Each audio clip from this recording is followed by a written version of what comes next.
क्योंकि हलवे के प्रकार लेकर के आज हम आए हैं। तो आज आप हमें हलवा खिलाने वाली हैं। बिल्कुल। सखी सहेली के मंच पर आकर एक तो फायदा हो जाता है मंजरी कि हर दिन कुछ न कुछ खाने को मिल जाता है। बिल्कुल। और हम हलवे के प्रकार बता के ख्याली पुलाव बना देते हैं तो हमारे ख्यालों में ही खा लेते हैं, क्या कम है। हाँ। और हमारे श्रोता भी अलग अलग रेसिपी हमें बताते हैं, बहुत ही मेहनत करते हैं, अपने विचार बताते हैं। तो हमें भी लगता है कि अरे कितने प्रकार से एक चीज को बनाया जा सकता है। और मंदाकिनी जी, हमारे सभी जो श्रोता भाई लोग हैं तो हम लोग उनसे भी तो पूछ सकते हैं ना कि भाई आपने कभी जाकर किचन में हलवा बनाया क्या? हाँ हाँ, कौन सा बनाया, क्या क्या डाला? देखो, तो इस तरह की बातें भी शेयर कर सकते हैं। यहाँ पर मैं हमारे श्रोता भाइयों का पक्ष लूंगी। ऐसा नहीं है कि हाँ ये बात है, बिल्कुल सही कहा। क्योंकि देखिए ऐसा है, बहुत से घर के जो पुरुष है ना वो जाके खाना बनाते भी हैं, जरूरत पड़ने पर भी बनाते हैं और शौके में बनाते हैं। और अगर आप होटल जाएंगे तो वहाँ जो शेफ होते हैं, देखिए लगभग सारे पुरुष हैं,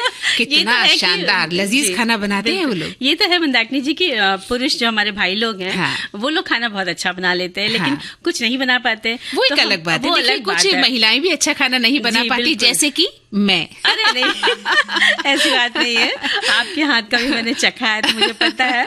तो देखिए इस बारे में भी शेयर कर सकते हैं, हमारी सखिया भी बता सकती हैं कि उन्होंने हलवे को कितने तरीके से बनाया है। तो हलवे के प्रकार पर आजा प्रकाश डालने वाली है। जैसे हम बचपन में पेपर पर लिखा करते थे जब हमारे एग्जाम होते थे, तो किसी विषय पर हम प्रकाश डाला करते थे। ठीक है, वैसे ही हलवे पर प्रकाश डालना है आपको और लिखना है कि हलवे को कितनी तरह से आप बनाते हैं। सादा हलवा या गाजर का हलवा, गोंद का हलवा, दाल का हलवा, कई तरह के हलवे, पाइनएप्पल हलवा। अब उसको तो हम लोग बाद में बात करेंगे। हाँ, लेकिन आज हम विषय बता दें आगे। हाँ बिल्कुल बताइए। हम लोग बताएंगे कि बात करेंगे तकिया कलाम बनी आदत। अरे अरे अरे, तो इसमें जो बात के रहस्य वो बाद में खोले जाएंगे। अगला विषय बता देते हैं कि हम लोग बात करने वाले हैं एल्बम या डिजिटल गैलरी कितनी सुरक्षित है। और जरा याद करो कुर्बानी में हम बात करेंगे क्रांतिवीर यतीन्द्र नाथ दास की एक महान शख्सियत की बात हम करेंगे। और जहाँ तक आपने कहा ना कि तकिया कलाम, तो हम अपने श्रोताओं से भी कहेंगे कि वो भी लिखें उनकी जिंदगी में ऐसे कौन से शब्द हैं जो बार बार यूज होते हैं, वो कितनी बार उसे रिपीट करते हैं, या उनके सामने कोई ऐसा व्यक्तित्व जो एक ही बात को बार बार कहता है, तो वो तकिया कलाम के रूप में होता है। जैसे हम ही लोग कह देते हैं बिल्कुल बिल्कुल, है ना। और मतलब चलिए है ना, ये अब इसी बात पे गाने सुना दीजिए, है ना। चलिए सुन लेते हैं। तो ये है तकिया कलाम। तो इस तरह से आप भी किसी तकिया कलाम के बारे में हमें बताइएगा, हमें इंतजार है।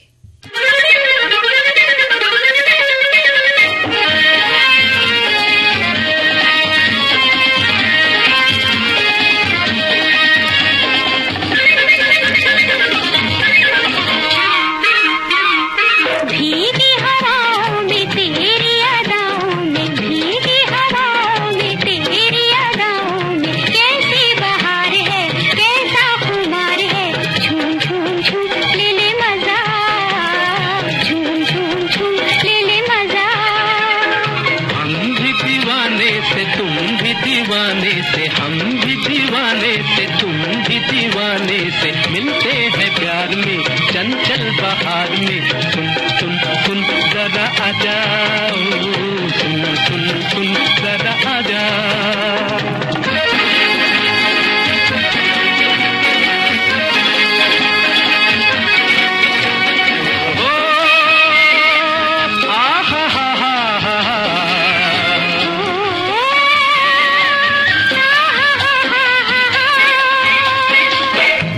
संभालना भोला शबाब है, नीची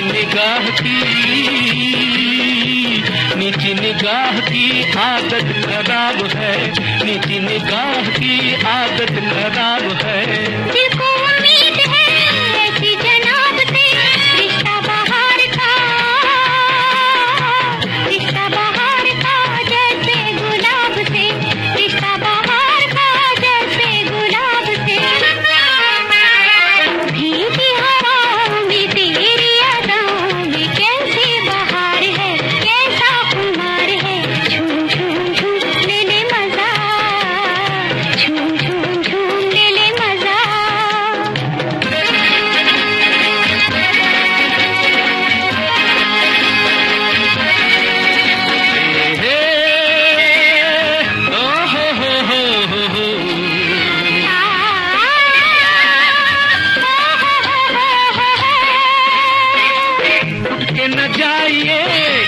करीब से पाया है प्यार ने,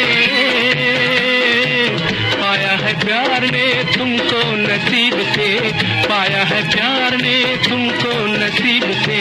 ख्वाबों में आपको देखा था और से, निकले हो और ही, निकले हो और ही लगते थे और से, निकले हो और ही लगते थे और से। हम भी दीवाने से तुम भी दीवाने से मिलते हैं प्यार में, चंचल बहार में। तुम जरा आ जाओ, झूम झूम झूम ले ले मजा, सुन जरा आ जाओ, झूम झूम झूम ले ले मजा। विविध भारती वन संगीत। हाँ तो मंजरी, देखिए, आप बात कर रही थी कि आज हम कुछ खास बात भी करेंगे, विशेष बात, जिससे हमें संभल कर रहना पड़ता है। हमारे हाथ में मोबाइल 24 घंटे है आजकल, बिल्कुल रहता है ना? और हम बात करने वाले एल्बम या डिजिटल गैलरी कितनी सुरक्षित है। हाँ। और मंदाकिनी जी, आपको याद होगा जो पहले ब्लैक एंड व्हाइट एल्बम चला करते थे, तो वो कितनी यादों को संजोए रहते थे। हाँ, जब भी हम बिल्कुल। किसी के घर आते जाते थे तो यही शौक होता था कि आपकी शादी का एल्बम है क्या? हाँ। अगर आराम से निकल सके तो दिखाइए ना, हम हाँ। लोग को देखना है। तो हाँ। घंटों हम लोग उसको बैठ के देखा करते बिल्कुल। थे। और कई बार ये भी होता था ना कि अगर उनके पास 2 फोटो हैं तो कहते थे तो एक मांग हम भी ले लेते जाए। थे। हाँ। मतलब जो और दीदी मौसी वो चाची श्वेत लगी। श्याम जो फोटो जी। होती थी, जैसे हम ब्लैक एंड व्हाइट कहते, बहुत अच्छी भी लगती थी, बहुत सुंदर लगती थी। हालांकि आज कलर फोटो का समय आ गया है, लेकिन एक समय में जब हम ब्लैक एंड व्हाइट फिल्में देखने जाते थे तो वो जो रूप सौंदर्य निखर कर आता था गजब, ब्लैक एंड व्हाइट गजब। फिल्मों का, बिल्कुल। वही फोटो में हम भले ही सुंदर न लगते हो, लेकिन जब फोटो में आती थी तो लगता था वाह, उस एक्ट्रेस से हमारी शक्ल मिल रही है। बिल्कुल। और कहीं ना कहीं पोस्टर दिख जाए हाँ। तो बस वो बाल भी उसी तरह करे डाल रहे हैं, हाँ। और पल्ला भी वैसे उसी ही ले रहे तो हैं। वो तो होता ही तो था कि हम किसी से प्रभावित होकर वैसा होकर के, मेकअप जी। करते थे। लेकिन श्वेत श्याम जो फोटो होते थे, ब्लैक एंड व्हाइट जी। फोटो, बहुत ही खूबसूरत होते थे। बिल्कुल। लेकिन आज जो उसका रूप बदल गया है और आज हम कलर्ड फोटो लेते हैं। 24 घंटे हम फोटो तब 24 घंटे हम फोटो नहीं खींच पाते थे, तब है ना? नहीं खींच पाते थे, एक क्योंकि- स्पेशल समय होता हाँ, था, क्योंकि घर उसके में लिए फोटोग्राफर आता था। कैमरा रखना पड़ता था, हाँ। और फिर उसमें रील बनाने का झंझट होता था। फिर हाँ। रील भराओ साथ में, फिर लेकिन उसके तब बाद- वो झंझट नहीं लगता था तब मंजरी। वो शौक था। लेकिन हाँ, उसके लिए कई बार ऐसा होता था मंदाकिनी जी हाँ। की पॉकेट मनी अपनी जोड़ी है तो चलो एक रील भराते हैं, हाँ। फिर फोटो खींचते हैं। तो उसमें क्या होता था, पहला या दूसरा फोटो तो गड़बड़ हो ही जाता हाँ, था। हाँ, बिल्कुल सही बात है। फिर जाके उसको स्टूडियो में देना है, हाँ। धुलवाना है, ये भी एक लंबा प्रोसेस होता लेकिन था। वो जो इंतजार होता था ना, वो उसका बहुत ही तो बहुत ही प्यारा मजा होता आता था कि था। पता नहीं हमारे फोटोज कैसे आएंगे। जी। और हम जब लेने जाते थे किसी फोटोशॉप पर, तो वहाँ अपनी फोटो देखने के लिए बेकरार रहते थे। और सबसे पहले घर में घुसने से पहले बाहर ही खड़े होकर पहले अपनी फोटो सारी देख हाँ, लेते थे, बिल्कुल सही। फिर घर में दी जाती थी, तो उसका अपना मजा था। और हमारी यादों को संजोता एल्बम की बात करें ना मंदाकिनी जी, तो आज के दौर की डिजिटल गैलरी की दोनों की अपनी अलग अलग सी भिन्नता है। डिजिटल कैमरा जो मोबाइल हाथों में होता है तो सेकंडों में अनगिनत क्लिक्स करके फोटो ले ली जाती है और तुरंत हम उन्हें देखकर खुश भी हो जाते हैं ना। और वहीं कुछ ही पलों में नहीं चाहिए तो डिलीट भी कर देते हैं, और कुछ सोशल मीडिया पर पोस्ट कर सेव भी कर लेते हैं, और कुछ गैलरी में सेव कर लेते हैं। लेकिन बात करें एल्बम की, तो उसके लिए कैमरे से फोटो खींचना, रील भरवाना, जैसे हम लोग अभी बात ही कर रहे थे, स्टूडियो में प्रिंट करवाने डालना, और करीब 1 हफ्ते 10 दिन की जो प्रक्रिया होती थी, और फिर एल्बम में लगाना है, ये भी बड़ा जिम्मेदारी का काम होता था। और जो कायदे से लगाता था उसी को दिया जाता था कि भाई ये फोटो आप लगाएंगे एल्बम में। बिल्कुल, एल्बम तैयार करके जिस तरह से वो देते थे, है ना? हाँ। और कई बार स्टूडियो वाले भी लगा कर देते थे, बिल्कुल। और पैसे खर्च होते थे, लेकिन उन एल्बमों से यादें आज भी ताजा हो जाती हैं। बिल्कुल, अगर हम अपने घर के सामान में कहीं देखें तो वो एल्बम आज भी कहीं ना कहीं रखा हुआ होगा, और वो फोटोएं आज भी हमें उन पुराने दिनों की याद दिला देती है। बिल्कुल। और हमारे पुराने फोटो जिसमें हमारे माता पिता हैं, या हमारे दादा दादी हैं, या हमारे नाना नानी हैं, जी। या हमारे अन्य रिश्तेदार हैं, हमारे दोस्त हो सकते हैं, ये सभी आज भी हमें पुराने दिनों की याद दिला देते हैं। बिल्कुल। लेकिन अब चूंकि समय बदल गया है, कंसेप्ट चेंज हो गया है, और आज तो हम 24 घंटे इसी में डूबे रहते हैं कि जैसे ही थोड़ा सा मेकअप किया, फटाफट एक सेल्फी ले ली। किसी सुंदर स्थान पे गए, सबसे पहले एक सेल्फी ले ली। जी। तो अब तो समय बिल्कुल बदल गया है ना?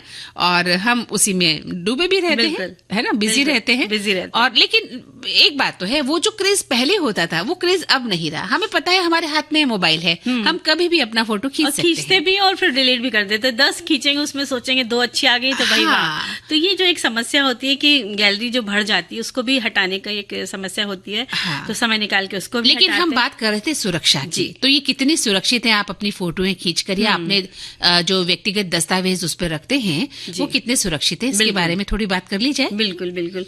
और उस समय किसी को चाहिए फोटो तो उनके जो हम लोग पहले बात कर रहे थे कि निगेटिव भी रख लेते थे। हाँ। और उनसे दोबारा प्रिंट करवाना होता था और एक लंबा इंतजार होता था। और लेकिन वो जमाना, उनसे जुड़ी यादें सबसे जुदा थी। श्वेत शाम तस्वीरें हुआ करती थी। काफी सालों बाद रंगीन तस्वीरों का उदय हुआ। उस वक्त ब्लैक एंड व्हाइट तस्वीरों में कुछ हिस्सों में कलर होने लगा था। देखकर बहुत खुश हो जाया करते थे। और आज तो मोबाइल से जैसे हम दिख रहे हैं वैसे ही तस्वीर ले लेते हैं, और कई ऑप्शन होने की वजह से हम उन्हें सुंदर भी बना जाते हैं, है ना। ये भी होता है कि हम जो भी दिख रहे हैं उसकी जगह हमने ब्यूटी मोड ये वो डाल दूं अपने आप को एकदम हीरोइन बना खूबसूरत बना सुंदर बना पेश करते हैं जी। और इसलिए धोखा भी खा जाते हैं, है ना, होता है ना। जी। और जैसे ब्राइटनेस बढ़ा ली, कंट्रास्ट सही कर लिया और शार्पनेस कर ली, फेस ठीक कर लिया, काले से गोरे हो गए और क्यूट बेबी डॉल वाला फेस बना लिया। कई बार अपना डीपी लगा देते हैं और अब देखने वाला भी जो होता है ना वो भ्रमित हो जाता है कि भाई ये इतनी सुंदर है या नहीं। कई बार ऐसे सवाल भी पूछे जाते हैं तो बड़ी हंसी भी आती है। ये मेरे साथ भी हुआ। मैंने एक फोटो लगाया अपना, कहीं शादी में गई थी, काफी ज्वेलरी थी, फोटो भी बहुत सुंदर आया। मेरी एक फ्रेंड जो कभी मेरे साथ रहा करती थी, फिर शादियों की वो दूर चली गई, तो अचानक वहां आई होंगी जहां मैं रहती थी और मुझसे मिलने आ गई। ये देखने की क्या मंदाकिनी जी इतनी सुंदर लगती है आप। जी। तो अब देखिए जब उन्होंने मुझे देखा होगा तो उनके रिएक्शन क्या रहा होगा। वाह।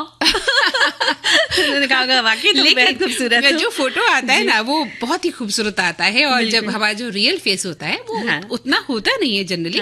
और लेकिन समय ऐसा ही आ गया है कि हम इसी में खुश भी हैं। हाँ। और लेकिन कई बार क्या होता है, सच्चाई नहीं छुप सकती है भाई। कभी ना कभी कोई तस्वीर आप पोस्ट हो ही जाती है। जब आप जैसे हैं तो मेरे ख्याल से वैसे ही पोस्ट कर दीजिए तो ज्यादा ठीक है, वो ज्यादा अच्छा है, वो ज्यादा अच्छा है। और अब एल्बमों में रखी तस्वीरों की सुरक्षा की बात करते हैं तो कई बार एक ही जगह पर लंबे समय तक रखे रहने से धूल नमी के कारण तस्वीरें जो होती है ना पीली पड़ने लग जाती है। और उनमें हवा के कारण उनके अंदर बबल्स बन जाते हैं और वहां से भी तस्वीरें खराब होने लग जाती हैं। और कुछ दिनों पर उन्हें निकालें, उलट पलट कर देखें। एल्बम से फोटोज को बाहर निकाल कर रख दें, खाली एल्बम को धूप में रख दें और 30 मिनट तक रखें जिससे कि उसकी नमी निकल जाए। बिल्कुल सही कहा आपने। ये तो बात है कि हम एल्बम में जब फोटोज रखते हैं तो उन्हें निकाल कर सुरक्षित किया जा सकता है, ठीक है। और फिर क्या करना है, कपड़े से एल्बम को आप दोबारा पोंछ सकते हैं, उसकी नमी को सुखा सकते हैं और एल्बम को कहाँ रखना है उस स्थान को आप चुन सकते हैं। कई लोग अपने पुराने जो बॉक्स हैं उसमें रखते हैं, अलमीराज में रखते हैं, तो उसका भी आपको ध्यान रखना है कि ऐसी जगह रखें जहां दबाव न पड़े और ऐसी अलमारी में रखें जहां पर वो थोड़ा सा उसको ठंडक मिलती रहे। बिल्कुल। और सूखापन बना रहे। साड़ियों की तह में भी आप उनको रख सकते हैं। रख सकते हैं। और जहाँ पर रखते हैं आप तो उनको खड़ा खड़ा ही रखें और जगह ठंडी हो, अंधेरी और सूखी होनी चाहिए। और कई बार ज्यादा गर्मी के कारण या नमी के कारण भी एल्बम में नमी हो जाती है और जिसके कारण वो सफेद जो उसके कवर होते हैं प्लास्टिक के वो भी खराब हो जाते हैं। तो आपको उनको भी देखना, ध्यान रखना है। और धुलनी खराब फोटो को आप हटा दीजिए। और ब्लैक एंड व्हाइट तस्वीरों के एल्बम में एक बटर पेपर लगा होता है जो फोटो को खराब होने से रोकता है। बिल्कुल सही कहा, बिल्कुल। और वो ध्यान से पलटे जिससे वो फटे ना। कई बार फट जाता है तो आप भाई उसको एक ला करके बटर पेपर नया उसमें लगा सकते हैं। तो क्यों ना हम लोग एक तस्वीरों की बात कर रहे हैं तो एक गीत ही सुन लें। अच्छा चलिए सुनते हैं और उसके बाद फिर से हम लौटेंगे ये बताने के लिए कि हम डिजिटल गैलरी को भी कैसे सुरक्षित रख सकते हैं।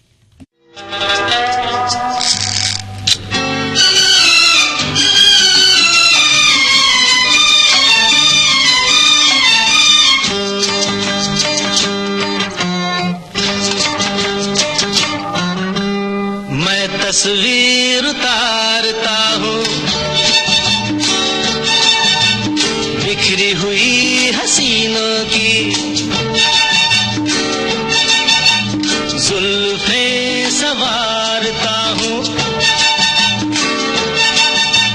फिर जुल्फों के साए में मैं रातें गुजारता हूँ। मैं तस्वीर उतारता हूँ बिखरी हुई हसीनों की, जुल्फें संवारता हूँ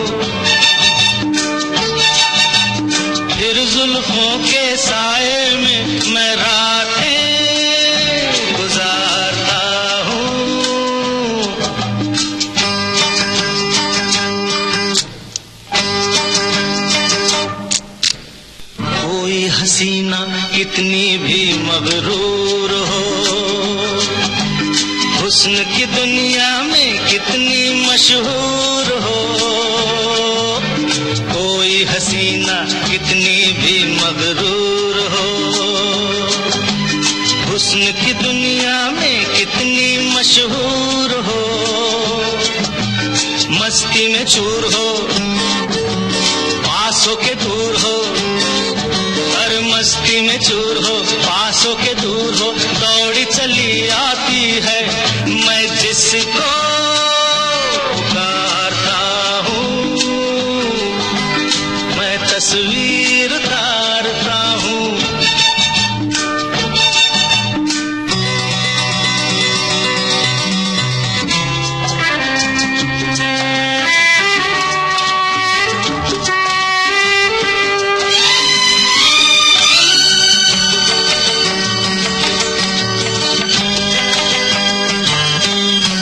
चांद की भी ना पड़ी जिन पे किरण, मैंने देखे उन हसीनों के बदन, चांद की भी ना पड़ी जिन पे किरण, मैंने देखे उन हसीनों के बदन, मेरा ऐसा है चलन जाने जा ओ जाने मन, तोड़ के सारे पर्दे मैं सबको निहारता हूँ, मैं तस्वीर उतारता हूँ। बिखरी हुई हसीनों की जुल्फें संवारता हूँ, फिर जुल्फों के साए में मैं रातें गुजारता हूँ।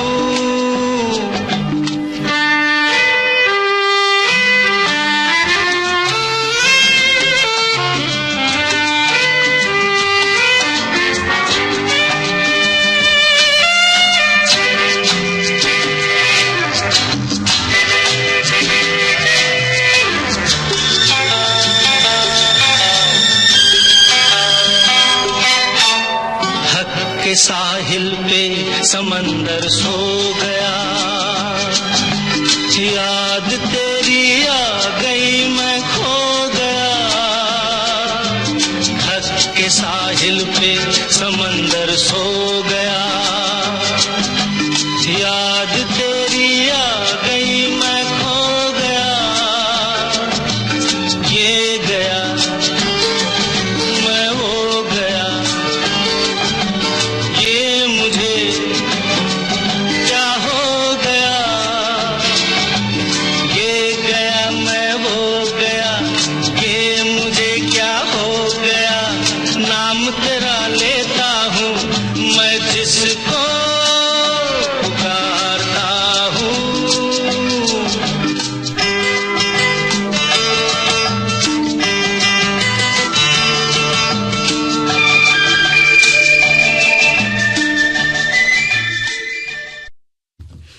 तो देखिए, डिजिटल एल्बम की बात चल रही थी, तो क्लाउड स्टोरेज विकल्प द्वारा आप अपने एल्बम को सुरक्षित रखने की अतिरिक्त जगह जो आपको मिलती है, तो वहाँ पर भी आप देख सकते हैं और रख सकते हैं या हटा सकते हैं। एल्बम को निजी भी रख सकते हैं, सोशल मीडिया, ईमेल या साझा लिंक के माध्यम से परिवार और दोस्तों के साथ डिजिटल एल्बम साझा करना आसान होता है, और जिससे ग्रुप में भी एक साथ आप उन तस्वीरों के यादों से जुड़ जाते हैं।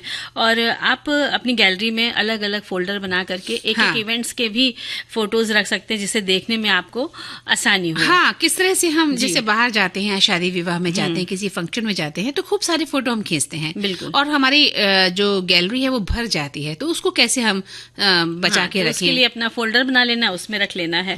और हमारे जो श्रोता भाई लोग हैं, सखियां हैं, उन्होंने भी बातें लिखी है, तो हम उनके कमेंट्स को साझा कर लेते हैं। हाँ, एक श्रोता लिखते हैं कि डिजिटल गैलरी या फोटो कितनी सुरक्षित आपका फोन का जुगाड़ है, उसमें जो भी फोटोज हैं वो आपको बहुत संभाल के रखनी रखनी होती है, ये ध्यान रखें कि आप कभी भी अपना फोन भेज रहे हैं या उसे बदल रहे हैं तो उससे पहले आप सारी फोटोज को डिलीट कर दें, और रिपेयरिंग के लिए भी दे रहे हैं तो भी फोटोज को डिलीट कर दें, और गैलरी को सुरक्षित रखें। अगर आपका फोन आपके पास है तो भी आपको ध्यान रखना होगा कि हम सोशल मीडिया पर वैसी ही पोस्ट डालें जो हमें डालनी चाहिए।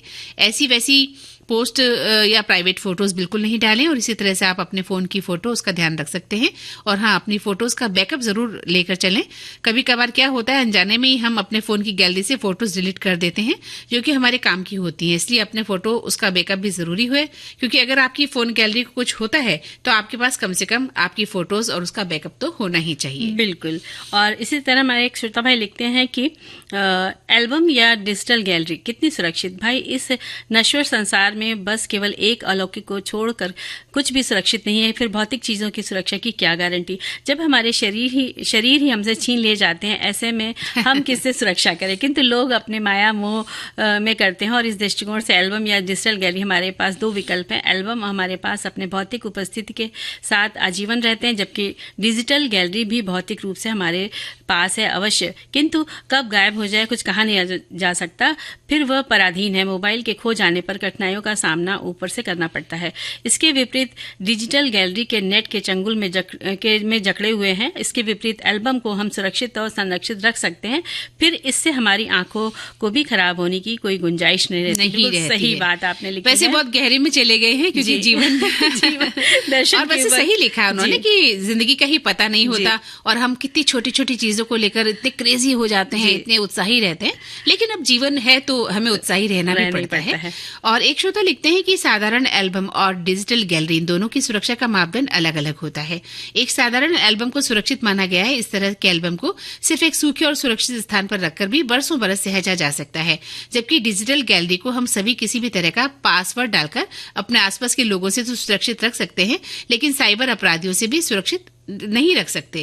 कभी कभी स्वयं की एक गलत क्लिक से आपकी डिजिटल गैलरी हमेशा के लिए समाप्त हो सकती है, जिसका पूर्ण रूप से वापस मिलना कठिन हो जाता है। वहीं आपका भौतिक एल्बम आपकी लापरवाही से खराब तो हो सकता है, पर उसका अस्तित्व बचा रहता है। मेरी शादी 1993 में हुई थी। उस समय लग्न से लेकर विदाई तक के सभी कार्यक्रमों की फोटो का एकमात्र एल्बम 1700 रुपए में बन गया था, जो आज भी पूरी तरह से सुरक्षित है। क्या बात है। और देखिए, एक लिखते हैं कि एल्बम या डिजिटल फोटो कितनी सुरक्षित। हमारे फोटो अगर गूगल और हमारी अपनी फोन की गैलरी में है और लॉक सिस्टम से लॉक है तो वो सुरक्षित हैं। बहुत सारे लुभावने ऐप भी आज आते हैं जो भी फ्री में जगह देते हैं, यहीं पर हम फंस जाते हैं और हमारे फोटो वायरल हो जाते हैं, जिसके लिए हमें सतर्कता की आवश्यकता है। बिल्कुल सही बात आपने लिखी है। इसी तरह एक और लिखते हैं, गूगल फोटोज पब्लिक वेब के कनेक्ट नहीं है, इसीलिए वे आपके अकाउंट में सुरक्षित हैं। जैसे कि आप गूगल पर जो कुछ भी स्टोर कर रहे हैं, उदाहरण के लिए जीमेल, गूगल इस बारे में कोई जानकारी नहीं देता है, लेकिन यदि आप कुछ तस्वीरें साझा करते हैं तो उन्हें समान इमेज फाइल्स के रूप में डाउनलोड कर सकते हैं, इसलिए सावधान रहें। बिल्कुल सही कहा इन्होंने। और एक व्यक्ति लिखते हैं हमारे श्रोता कि जो व्यक्तिगत डेटा है उनके विचारों और उनके जीवन जीने के तरीके के बारे में कुछ बताता है, इसलिए उनका इस्तेमाल आसानी से उन्हें नुकसान पहुंचाने के लिए किया जा सकता है। इसलिए ध्यान रखें कि किस तरह से हम अपने डेटा की सुरक्षा कर सकते हैं। बिल्कुल। और हम लोग एक गीत सुन सकते हैं? हाँ, बिल्कुल सुन सकते हैं, क्यों नहीं।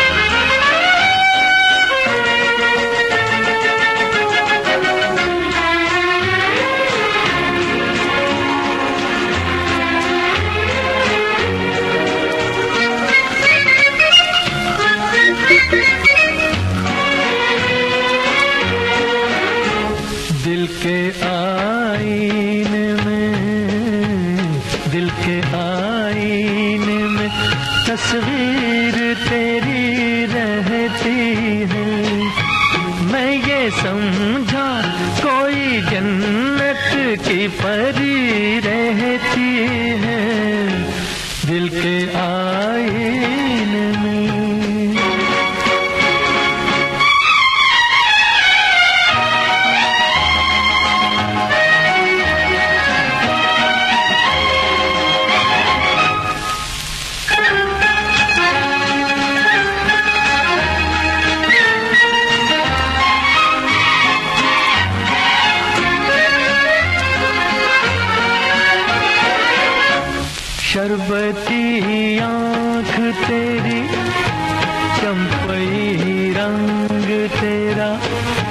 शबनमी हुस्न तेरा जिंदगी भर का नशा, दिल की धड़कन है मेरी तेरे पायल की सदा, है जाने वफा दिल के आईने में तस्वीर तेरी रहती है, मैं ये समझा कोई जन्नत की परी रहती है दिल के आईने में।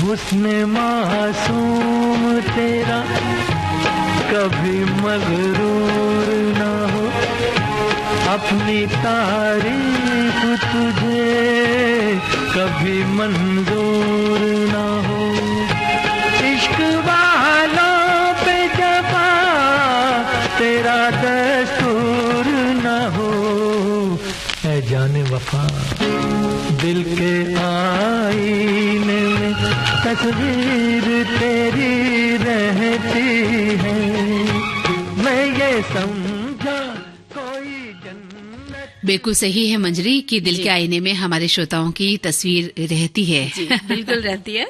और लेकिन इस वक्त हम एक छोटा सा अंतराल लेना होगा और फिर से हम बात करेंगे।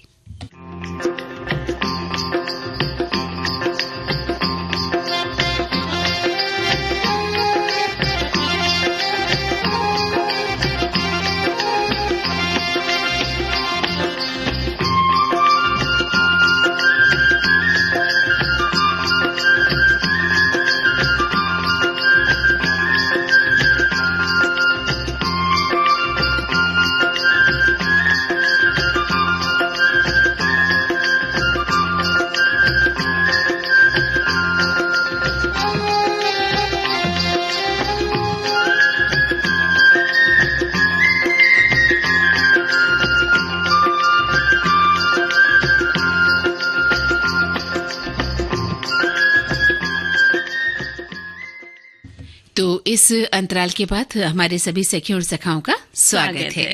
और एक संदेश हमारे पास है, वो हम पढ़ लेते हैं। डिजिटल जमाना है, तर्जनी की एक छुअन से फोटो क्लिक हो जा रहे हैं और फोटो खत्म भी हो जा रहे हैं। हर पल में इतने फोटो हो जा रहे हैं कि सबको एल्बम बनाना संभव नहीं है, पर कुछ विशेष अवसरों का फोटो निकालकर मैं तो बनवा लेती हूँ और उसे एल्बम में या फ्रेम करवा कर रख लेती हूँ। बिल्कुल आपने सही किया, हम लोग सोचते रह जाते हैं। और एक हमारी सखी लिखती है कि हम जब अपनी सहेलियों की शादी में जाया करते थे तो बहुत खूबसूरत एल्बम बनवाया करते थे। मुख्य पृष्ठ पर उन दोनों के नाम लिखवाते थे और बालक और बालिका का, और अपना नाम लिखवाते थे, और किसी अच्छे आर्टिस्ट से जितने की एल्बम नहीं आती थी उससे ज्यादा खर्चा मुझ पर कर दिया जाता था और सबको वो बहुत पसंद आई और अभी याद करते हैं हम उस एल्बम को देखकर। और एक ने लिखा है कि आज हमारे पिताजी की पुण्यतिथि है, हमारे मैके के फोन के ग्रुप में सुबह से ही सब उनको याद कर रहे हैं। मैं अपने एक पुराने एल्बम से पिताजी के साथ बचपन में भाई बहन के साथ कई फोटो अपने कैमरे में खींचकर ग्रुप में डाल दी है। इससे बहुत सी पुरानी यादें ताजा हो गई। बिल्कुल सही बात है, बिल्कुल सही कहा। और एक बात और है मंजरी की, कई बार मुझे याद आ रहा है कि हम गिफ्ट में भी एल्बम दिया करते थे, है ना? उस समय शादियों में गिफ्ट में भी बड़ा सारा एल्बम लाके उसको दिया करते थे। और तो, देखिए एक हमारी एक और लिख रही है सखी कि मुझे पहले वाला एल्बम बहुत ज्यादा पसंद है। इस डिजिटल एल्बम में तो ये प्रॉब्लम है कि अगर मोबाइल में कुछ और प्रॉब्लम हुआ तो सारी फोटोज गायब, पर एल्बम बार बार देखने में जो मजा आता है वो डिजिटल एल्बम में नहीं। वैसे मुझे फोटोग्राफी का बहुत शौक है। इस तरह से लिखी है। और एक और पढ़ लेते हैं, लिखती है कि डिजिटल पर सबसे बड़े फायदे हैं, कहीं भी हो तो तुरंत देख सकते हैं। एल्बम के लिए तो आपको समय चाहिए और उसे रखने के लिए सुरक्षित जगह यानी नमी से बचा कर रखें। दोनों के अपने फायदे हैं, देखिए। बिल्कुल सही है। और ये पुराने जमाने की बात है जब ऐसा हुआ करता था। आज समय बदल गया है, तकनीक बदल गई है, साइंस बदल गई है। तो हम अपनी तकनीक से गीत सुन लें। गीत कैसे सुन लेंगे? अब तो हम अगले टॉपिक की तरफ जाएंगे, लेकिन एक छोटा सा अंतराल हम लेंगे इस संदेश के रूप में। विविध भारती पर धूप करो कुर्बानी में आज हम किन की बात करने वाले हैं? आज हम बात करने वाले हैं क्रांतिवीर यतीन्द्र नाथ दास जी के बारे में। अपनी मातृभूमि को आजाद देखने की ललक जिनके हृदय में जाग उठे, उसे फिर देश के प्रति कुर्बान होने से कोई नहीं रोक सकता। ऐसा ही स्वप्न जिन्होंने देखना शुरू किया था वे हैं क्रांतिवीर यतीन्द्र नाथ दास, जिन्हें जतिन दास के नाम से भी जाना जाता था। कोलकाता की धरती पर 27 अक्टूबर सन 1904 को आपका जन्म हुआ। जब वे मात्र 9 वर्ष की उम्र में थे तो आपकी माता का साया उनके सर से उठ गया। तब अब सारा लालन पालन का जो भार था उनके पिता पर आ गया और पिताजी ने उनका लालन पालन बहुत ही अच्छे ढंग से किया। बिल्कुल, वो दौर ऐसा था मंजरी की चारों तरफ आजादी की अलख जो है जग रही थी और पढ़ाई के दौरान उनके सामने गांधी जी का असहयोग आंदोलन भी शुरू हुआ। तो अब युवा जो यतीन्द्र नाथ थे ना, वो अपनी पूरी हिम्मत के साथ इस आंदोलन से जुड़ गए और काफी लोगों को ब्रिटिश हुकूमत जेल में पकड़कर डाल रही थी। तो यतीन्द्र नाथ दास को भी जेल जाना पड़ा ऐसी स्थिति में। लेकिन जैसे ही आंदोलन की गति धीमी हुई, अंग्रेजों ने शेष क्रांतिकारियों के संग उनको भी रिहा कर दिया था। उनका स्वप्न साकार होते होते टूटने की स्थिति में आ गया, क्योंकि वे तो मातृभूमि की स्वतंत्रता की बाट जो रहे थे। आंखों में सपना पल रहा था। शायद उस वक्त सभी क्रांतिवीरों की ऐसी ही मनस्थिति रही होगी, क्योंकि आंदोलन को वापस ले लिया गया था। सभी में दुख व्याप्त हो गया था। स्वाभाविक सी बात है कि खुली फिजाओं में स्वतंत्रता से सांस लेना किसे नहीं अच्छा लगता। जब अपनी मातृभूमि की बात हो, अंग्रेज सरकार ने एक बार फिर यतीन्द्र जी को राजनीतिक गतिविधियों में शामिल होने के लिए गिरफ्तार कर लिया था। जब वे सन 1925 में यतीन्द्र कोलकाता के बंगवासी कॉलेज में बीए की पढ़ाई कर रहे थे, उस समय उन्हें पकड़ लिया था। बिल्कुल, जेल में डाल दिया था उन्हें और वहां उन्होंने देखा कि राजनीतिक कैदियों के साथ बहुत बुरा बर्ताव किया जाता है और उसके विरोध में उन्होंने भूख हड़ताल का भी सहारा लिया था। तो भूख हड़ताल 20 दिनों तक चली और जेल अधीक्षक ने उनसे माफी मांगी और उन्हें जेल से रिहा भी कर दिया था। जी, और उसके बाद उनकी मुलाकात क्रांतिकारी और क्रांतिकारियों के शिक्षक सचिंद्र सान्याल जी से हुई। सचिंद्र सान्याल ने क्वींस कॉलेज बनारस वाराणसी में अपने अध्ययन काल में काशी के प्रथम क्रांतिकारी दल का गठन 1908 में किया था और आपने हिंदुस्तान रिपब्लिकन एसोसिएशन की स्थापना की थी। अब जब यतीन्द्र नाथ इनसे जुड़े तो सचिंद्र सान्याल ने बम बनाना उन्हें सिखा दिया। और सन 1928 की बात है ये मंजरी, जब उनकी मुलाकात भगत सिंह से भी हुई और भगत सिंह ने उन्हें हिंदुस्तान सोशलिस्ट रिपब्लिकन एसोसिएशन के लिए बम बनाने के लिए कहा। तो 14 जून 1929 को उन्हें क्रांतिकारी गतिविधियों के लिए फिर से गिरफ्तार कर लिया गया था और इस बार उन्हें लाहौर के केंद्रीय जेल में भी डाला गया और लाहौर षड्यंत्र मामले में पूरक अभियोग भी उन पर चलाया गया था। और इस बार लाहौर जेल में भी अन्य क्रांतिकारियों के साथ आमरण अनशन शुरू कर दिया। उनकी मांग थी कि जैसे सुविधाएं यूरोपीय राजनीतिक कैदियों को मिलती है, वैसे ही हम भारतीय कैदियों को क्यों नहीं मिली। बिल्कुल, जेल में कैदियों की दशा सही नहीं थी। पहनने के अस्वच्छ वस्त्र, भोजन भी अच्छा नहीं मिलता था, पढ़ने को अखबार नहीं था और न ही कलम कागज लिखने को मिलता था। इसके खिलाफ भूख हड़ताल जब हुई तो सारी चर्चा फैलने लगी। जेल अधिकारियों ने हड़ताल तोड़वाने की बहुत कोशिश की। रबड़ की नली से दूध डाला जाता जिससे फेफड़ों में दूध चला गया और यानी कुल मिलाकर उनको यातनाएं दी जाने लगी। बिल्कुल सही कहा। और उसके चलते क्या हुआ कि 13 सितंबर सन 1929 की बात है ये, जब उन्होंने अंतिम सांस ली और उस वक्त भूख हड़ताल का उनका 63वां दिन था। तो उनकी मृत्यु का जैसे ही समाचार लोगों को मिला तो लोग सड़कों पर उतर आए और उनकी लोकप्रियता का अंदाजा तो इसी बात से हम लगा सकते हैं कि सड़क लोगों से पट गई थी। उनकी एक झलक पाने के लिए लोग बेताब हो गए थे, जबकि वो दुनिया से विदा हो गए थे। हाँ। और लगभग 5 लाख लोगों ने उनके अंतिम संस्कार में भाग लिया था। अंग्रेजों ने किसी भी राजनीतिक कैदी का शव उनके परिजनों को सौंपने से इनकार कर दिया था। इसलिए भगत सिंह, राजगुरु और सुखदेव के शवों का सतलुज के तट पर आधी रात को गुप्त रूप से अंतिम संस्कार किया गया था। और यतीन्द्र दास की अंतिम यात्रा में लाहौर से लेकर कलकत्ते तक लोग श्रद्धांजलि देने आए थे। बिल्कुल। और उनके अंतिम दर्शन के लिए कानपुर रेलवे स्टेशन पर जवाहरलाल नेहरू और गणेश शंकर विद्यार्थी के नेतृत्व में लाखों लोग उमड़ पड़े थे। और हावड़ा रेलवे स्टेशन की अगर हम बात करें तो सुभाष चंद्र बोस के नेतृत्व में लगभग 50,000 लोगों ने वहां श्रद्धांजलि भी दी थी। तो ऐसी शख्सियत थी ये जिन्होंने अपने देश के लिए कितना कुछ किया। और आज हम आजादी की उसी हवा में सांस ले रहे हैं।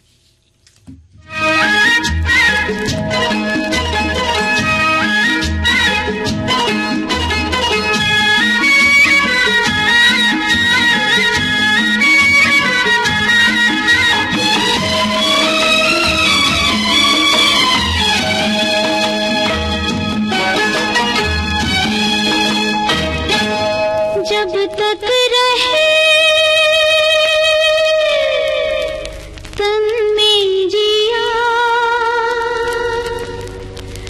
जब तक रहे तन में जिया वादा रहा ओ साथिया हम तुम्हारे लिए तुम हमारे लिए हम तुम्हारे लिए तुम हमारे लिए जब तक रहे तन में जिया वादा रहा ओ साथिया हम तुम्हारे लिए तुम हमारे लिए हम तुम्हारे लिए तुम हमारे लिए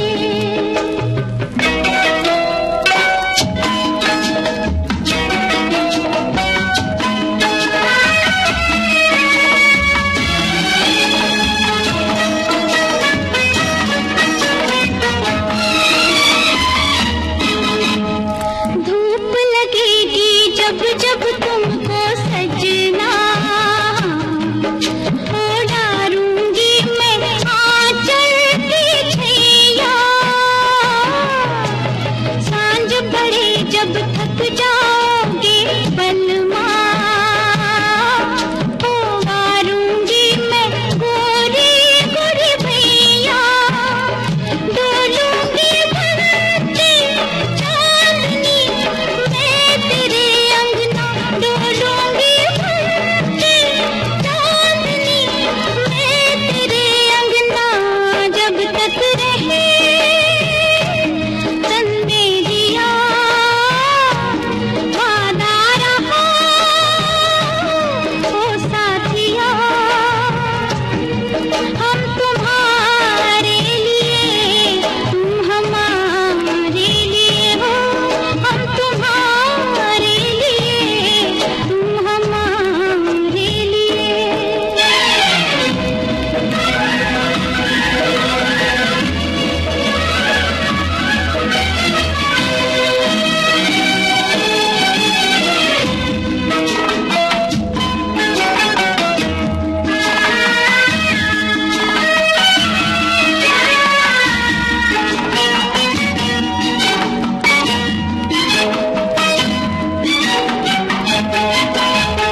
सारे जन्म को अब तो अपने तन पे थोड़ी चुनरिया मैंने साजन की खिली रहे मुस्कान तेरी फिर चाहे लुट जाए बगिया मेरे जीवन की मैं जीवन छोड़ दूं छोड़ना मैं तेरी गलियां मैं जीवन छोड़ दूं छोड़ना मैं तेरी गलियां जब तक रहे तन में जिया वादा रहा तो मंजरी, चलिए चलते हैं तकिया कलाम की ओर। भाई हम तो यही कह रहे थे, यानी अपनी बातों के साथ साथ बार बार ऐसे वाक्य बोले जाते हैं कि यही आदत तकिया कलाम बनती चली जाती है। और मंदाकिनी जी, एक और होता है कि अपना वाला। हाँ। अरे हम सिनेमा देखने जा रहे थे, रास्ते में अपने वाला रिक्शा मिल गया, थोड़ी देर चली थी कि रिक्शा खराब हो गया, वहीं अपना वाला पेट्रोल पंप आ गया और जब उससे पेट्रोल भराया तो सामने अपने वाला पान की दुकान थी, सुखा लिया अपना वाला पान। और ऐसे ही माने की समझे ना, भगवान कसम नहीं भाई, धत तेरे की, पता नहीं कितने सारे लोग कल्लो बाद इस तरह की, या मतलब हर बात पर हम मतलब बोलते हैं, दो शब्द बोलते ही हम मतलब। समझे ना? हाँ। चलो मेरे साथ दुकान का रास्ता बता देते हैं, समझे ना? मोड़ पर कार खड़ी है, समझे ना? बड़ा बड़बड़ करते हो, समझे ना? अभी तुसी हुक्म करो बस, तुसी हुक्म करो बस, है ना? कोई ना तो ये हाय राम जी ऐसे भी बोले जाते हैं। और वो एक है ना, भगवान कसम क्या बताएं, पिक्चर बहुत अच्छी थी। हाँ। तो और वो अपने आप गिरा, भगवान कसम हमने नहीं गिराया, भगवान कसम, यानी ये चीज भी शामिल हो जाती है। और कई बार होता है कि बोलते हैं लो कर लो बात। हाँ। इतने प्यार से न्योता दिया, काहे ना आओगे लो कर लो बात, लो कर लो बात, और आप ना कर रहे हो। हाँ, और हम क्या बेगाने, लो कर लो बात। ऐसे भी कोई करता है, लो कर लो बात। इस तरह के तकिया कलाम बहुत बिल्कुल सही कहा आपने। ऐसे बहुत सारे लोग हैं, और देखिए फिल्मों में भी इसका प्रयोग बहुत बार हुआ है। बहुत सारे खलनायक, बहुत सारे कॉमेडियन इस तरह के तकिया कलाम के साथ जब आते हैं ना, तो फिल्मों में एक हंसी की लहर हॉल में, जब मुगैम्बो खुश हुआ है ना, तो इस तरह की चीजें मन को लुभाती भी हैं। और हालांकि किसी की हंसी उड़ाना हमारा मकसद नहीं है। एक बात की बात है कि तकिया कलाम हमारी जिंदगी से जुड़ा हुआ होता है। आप और हमारी जिंदगी में कुछ ना कुछ ऐसा जुड़ा हुआ है मंजरी, जो दूसरा ही पकड़ सकता है। और एक तो बड़ा संदेश में, मतलब सभी ने संदेश में तकिया कलाम के बारे में लिखा है। तो एक लिखते हैं कि बताते हैं कहाँ गया, इतना अच्छा है कि लिखते हैं कि आज की बुंदेली तकिया कलाम हो। हाँ। एक दिन की बात है, हमारे यहाँ भीमकुंड देखने के लिए आए एक मित्र, उनको पता नहीं था। उन्होंने मेरा गांव में पूछा कि वो भीमकुंड कहाँ पर है, आपको पता? वो बोला हो। अब इनकी समझ में नहीं आया कि हो का मतलब क्या है। हाँ। फिर आगे बढ़े, फिर कि भाई भीमकुंड कहाँ से जाते हैं, पता है? वो बोला हो। हाँ। ये फिर चक्कर में आखिर हुआ हो क्या। फिर अचानक मैं मिल गया, हमसे पूछा आपको पता है ना? मैंने कहा हाँ। तो बोले अभी तक तो सभी हौ कर रहे थे, आप ही ने कहा है मुझ पर पढ़े लिख रहे हैं। मैंने कहा हौ यानी कि, और ये जो हौ है ना, हाँ। तो एक अपनी मेरी बीच में आदत पड़ गई थी। जब मायके में शादी से पहले थी तो कुछ भी मम्मी कहती कि मैं कहती थी हौ हौ, हाँ। तो मम्मी कहती थी शादी होगी कहीं जाओगी तो ससुराल में अच्छा नहीं लगेगा, हौ कहा जाए। अब जब मैं विदा होके आई चौथी के बाद, तो मम्मी ने पूछा कि वहाँ कोई हौ कहता? मैंने कहा वहाँ तो सभी हौ तो आपका तकिया कलाम भी काम का रह गया है ना? कर गया। एक श्रोता लिख रही है कि कोई भी बात बोलने से पहले पता है बोलने की मुझे आदत है। अपने भाई के सामने मैं जब भी पता है बोलती हूँ तो वो बोलता है नहीं पता रहता तो तुझे क्यों बताता या तुझसे क्यों पूछता। तो ये मेरा तकिया कलाम है कि मुझे पता है या पता है आपको। अपन हर बात पे कहते हैं पता है, हाँ। पता है ना? एक श्रोता लिख रहे हैं कि मेरे परिवार में एक वरिष्ठ सदस्य है, हर बात में माने की लगाते हैं, जबकि लोग उनके मुंह पर उनका मजाक उड़ा भी देते हैं, लेकिन बेचारी अपने आदत से लाचार हैं। कहती हैं कि नहीं भी बोलना चाहते तो मुंह से निकल आता है। एक लाइन में वो 3 बार तो माने की बोलती हैं। सब कहते हैं कि हमने तो इतना कोई गणित में भी माने की नहीं पढ़ा जितना आपसे बहुत दफा सुन लिया है माने की।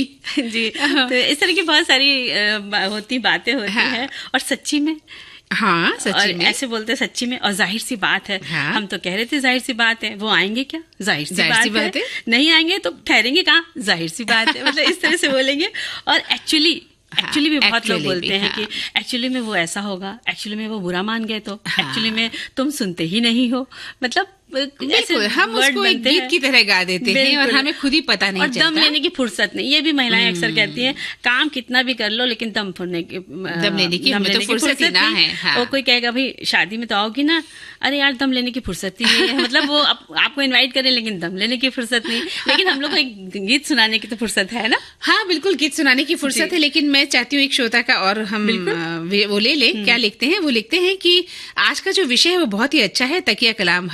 हमारे देश में यदि सबसे ज्यादा पॉपुलर तकिया कलाम हुआ तो शायद मतलब, बिल्कुल सही कहा, मतलब जो है तकिया कलाम सबसे ज्यादा होगा। मैं स्वयं भी बात बात पर मतलब ऐसा होगा, मतलब वैसा होगा कहने का मतलब ये नहीं है, मतलब मैं ये कह रहा था, मतलब मैं आपको बताना चाहता हूँ, मतलब आप समझ नहीं रहे हैं। मतलब आप हमें गाना भी नहीं सुना रही मंदाकिनी जी। है कि बिल्कुल इन्होंने सही लिखा है, क्योंकि हम बात बात पर मतलब बोलते भी हैं मंजरी। तो जब कहते हैं कि मैंने औरों के मुंह से सुना कि फला बात बात पर हमेशा मतलब बोलता है, तब मैंने अपनी इस बात पर गौर किया और तब हमें लगता है कि हम कैसे लगते होंगे ना। लेकिन उसका भी अपना ही मजा है, क्योंकि भाई ये सब शब्द तो आते ही रहते हैं बोलचाल में। मतलब एक गाना सुन लिया जाए? मतलब सुनाई दीजिए।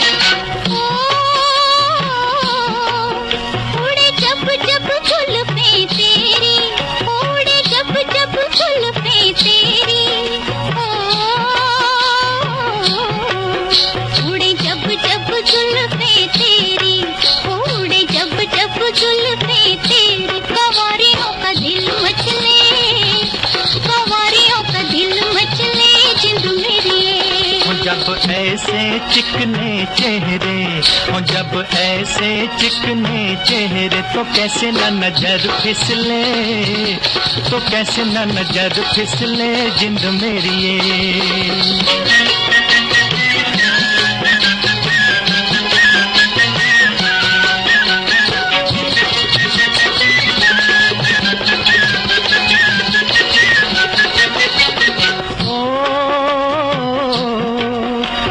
चांद के बहाने देखूं, ओ तुझे चांद के बहाने देखूं, तुझे चांद के बहाने देखूं, ओ तुझे चांद के बहाने देखूं। तू छत पर आजा गोरिये, तू छत पर आजा गोरिये जिंद मेरी ये। अभी छेड़ेंगे गली के सब लड़के, ओ अभी छेड़ेंगे गली के सब लड़के, के चांद मेरी छिप जाने दे, के चांद मेरी छिप जाने दे जिंद मेरी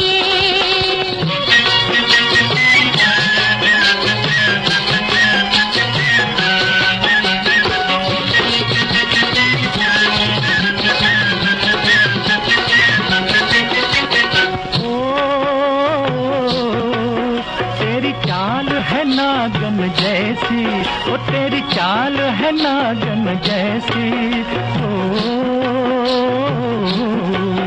तेरी चाल है नागन जैसी, ओ तेरी चाल है नागन जैसी। रिजो भी तुझे ले जाएंगे, रिजो भी तुझे ले जाएंगे जिंद मेरी ये। जाए कहीं भी मगर हम सजना, हो जाए कहीं भी मगर हम सजना, ये दिल तुझे दे जाएंगे, ये दिल तुझे दे जाएंगे। देखिए, हलवे की बात चली तो हमारे एक सखा साथी लिखते हैं कि ठंड में गाजर का हलवा खाते हुए अब धीरे धीरे लौकी और मूंग के दाल का हलवा की तरफ एक एक कदम बढ़ते जा रहे हैं। मुझे भी लगता है बढ़ा लेना चाहिए बिल्कुल, बिल्कुल। और हर मौसम हर प्रांत में अलग तरह के हलवे बनाए जाते हैं। गाजर, मटर, लौकी, शकरकंद, आलू, मूंग दाल, मूंगफली, आटा, बेसन, सिंघाड़े, पाइनएप्पल जैसा हलवा, चने की दाल का हलवा, दूध का, चुकंदर का, ब्रेड का हलवा, मकई का हलवा। क्या बात है! इतने सारे हलवे हैं कि बस आप सोचिए मत। मुझे लगता है किचन में ही बनाना पड़ेगा आपके लिए। और रतालू का हलवा भी खाया जाता है, पसंद किया जाता है। खजूर का, कच्चे नारियल का, मेवे का, अनानास का हलवा, मतलब हलवे की इतनी वैरायटी की आप सोच नहीं सकते। पेठी और कद्दू जो काशी फल है उसका भी हलवा पसंद किया जाता है, और हरी मटर का हलवा क्या वो भी लोग पसंद करते हैं। यानी मंजरी, मतलब कि आप मुझे आज हलवा खिलाने ही वाली हैं। आज मौका मिला नहीं तो मैं मटर का हलवा बना के लाती। तो हमारे श्रोता लिख रहे हैं कि हलवे कई तरह के होते हैं। हलवे को सूजी, आटे से, दाल से, गाजर से, लौकी से, आलू, बादाम, काजू, गुड़, सिंघाड़े सभी के आटे से बनाया जाता है। हलवे को शीरा, प्रसाद, रवा, केसरी वगैरह भी कहा जाता है। तो सूजी का हलवा है, आटे का, मूंग दाल का, गाजर का, दूधी हलवा, चना दाल हलवा, सत्यनारायण हलवा, काजू, लौकी, आलू हलवा, ये सभी हैं। सूजी या आटे को घी में भूनें, दूध में उबालें, चीनी मिलाएं, सूखे मेवे या मेवों में सजाएं। हलवा भारतीय संस्कृति में बहुत महत्वपूर्ण माना जाता है और इसे त्योहारों, समारोह और खास मौकों पर भी खाया जाता है। क्या बात है! और लिखते हैं कि हलवा कई प्रकार से बन जाता है। हमारे तो हलवा हर छोटे बड़े आयोजन में बनना तय है। गांव में तो कुछ भी खेती बाड़ी का काम करना हो तो अपने घर की कनक यानी छोटे गेहूं के आटे का हलवा देसी घी में गुड़ डाल के और कुछ मेवे डाल के बनाया जाता है। दिन भर की काम की थकान और से शाम को ये हलवा खाकर सारी थकान उतर जाती है। बिल्कुल हम लोग को भी जाके हलवा बनाना ही पड़ेगा। जी। और एक श्रोता लिखते हैं कि हलवा को मराठी में शीरा कहते हैं। गेहूं की आटे का, सूजी का, मूंग दाल का, सबसे प्यारा गाजर का हलवा सभी का मनपसंद। हलवा असली देसी घी में बनाएं, दूध डालकर पकाएं, गुड़ शक्कर में मिठास दें तो बहुत खूब। उसमें इलायची, केसर, जायफल डालें तो खुशबूदार, और काजू, बादाम, पिस्ता भी सजा लें तो सेहत के लिए पौष्टिक हलवा बन जाता है। कल ही मैंने नर्मदा जयंती के दिन कढ़ाई यानी लोहे की कढ़ाई में आटे का हलवा प्रसाद के लिए बनाया था, जो नर्मदा मैया की कृपा से स्वादिष्ट बना। सभी को परोसने में बड़ी संतुष्टि भी मिल गई थी। और एक लिखते हैं हलवे के कई प्रकार होते हैं। सबसे पहले तो पंजाब के कारक प्रसाद कहलाने वाला आटे का हलवा, जिसकी रेसिपी मैं आज आपके साथ शेयर करूंगी। पपीते का हलवा, कुमरा का हलवा, सूजी का हलवा, लौकी का हलवा कर प्रसाद बनाने के लिए सबसे पहले एक कटोरी में घी ले लें। एक कटोरी से हल्का सा एक कटोरी आटा ले लें और फिर एक कटोरी चीनी ले लें और घी को अच्छे से मतलब पका लें और एक कटोरी पानी उसमें डालना है और 2 कटोरी पानी लेकर चीनी को उसमें मिलाकर उसमें डालना जाता है। मतलब उन्होंने घी में भूनना है आटे को और ये सारी चीजें डाल करके आपको पका लेना है और चीनी की चाशनी बना करके उसमें डालनी है, उसमें घी जो भुना जाएगा मिश्रण। तो इस तरह बना करके वहां पर हलवा बनाया जाता है। ये लिखते हैं हलवा कई प्रकार से बन जाता है। हमारे यहाँ तो हलवा हर छोटे बड़े आयोजन में बनना तय है। गाँव में तो कुछ भी खेती बाड़ी का काम करना हो तो अपने घर में कनक के आटे का हलवा देसी घी में गुड़ डाल के और कुछ मेवे डाल के बनाया जाता है और दिन भर के काम की थकान से हलवा खाने से थकान भी उड़ जाती है। क्या बात है, क्या बात है। और एक लिखते हैं भाई हलवा तो जितने प्रकार का बना है उतने प्रकार का ही हो जाए, फिर मौसम के अनुसार कई प्रकारों की गणना कठिन हुए। फलाहार से लेकर विभिन्न अनाज से ये बनाए जाते हैं। हाँ, जो रुचिकर हुआ उसे बना लें, फिर चाहे वो कद्दू का हो, सिंघाड़े का हो, गेहूं के आटे का हो या मक्के का, मन मर्जी है, आप जैसा चाहे वैसा बनाए। मीठा ही नहीं, अभी तो कच्चे आम के खट्टे मीठे भी हलवे बन जाते हैं। तो क्यों ना मंदाकिनी जी हरी मटर का हलवा बता देते हैं। बताइए। बिल्कुल। तो इसके लिए सामग्री लेनी है ताजे छिले मटर 1 बाउल, इनको आपको दरदरा पीस लेना है। चीनी 1 कप, दूध आधा कप, मेवे कुछ ले लीजिए और इलायची पाउडर, मलाई इसमें आधा कप लगेगी। अब इसकी विधि है कि गैस पर कढ़ाई में 3 बड़े चम्मच देशी घी डालें, धीमी आंच पर पिसी मटर इसमें डाल करके भूने जब तक उसका कच्चापन चला न जाए, इतना भूने। और इसमें आधा कप दूध डालें, 1 कप चीनी डालें या अंदाज से डालें जितना आपको पसंद है और इसमें बादाम काजू किशमिश कटी हुई डाल दें और आधा चम्मच इलायची पाउडर डालें। घर की मलाई आधा कप डालें और आप इसमें घर का मावा भी डाल सकते हैं अगर मलाई नहीं है, और गाढ़ा होने तक इसको आपको पकाना है और ऊपर से 1 छोटा चम्मच और देशी घी डालिए और आपका मटर का हलवा बनकर तैयार हो गया है। तो अब हम हलवा खा लेते हैं इस गीत के साथ। जी।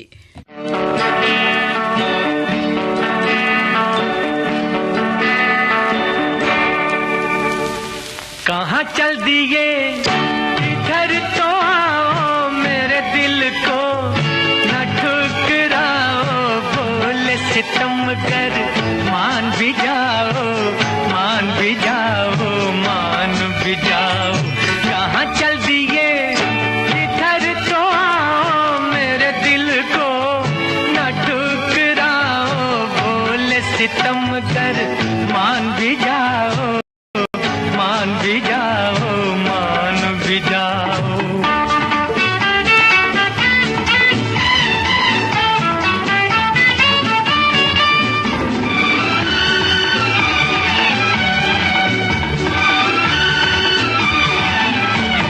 हमारी जान जाती है अदा कहते हो तुम इसको, हमारी जान जाती है अदा कहते हो तुम इसको। बड़े मासूम कातिल हो, सजा देते हो तुम मुझको, बड़े मासूम कातिल हो, सजा देते हो तुम मुझको।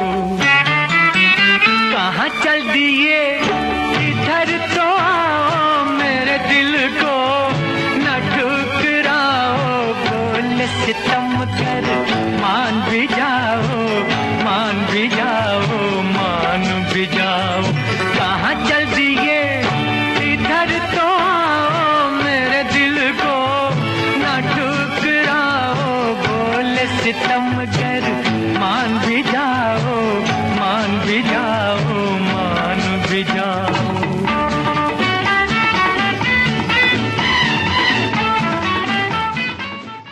तो भाई मंजरी, अब तो हमें भी चलना होगा। अब हम अपने श्रोताओं का कहना नहीं मान सकते।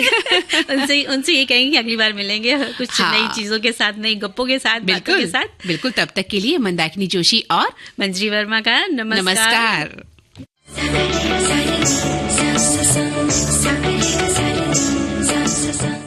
इस कार्यक्रम की प्रस्तुतकर्ता है अनुश्री पाठक। सखी सहेली।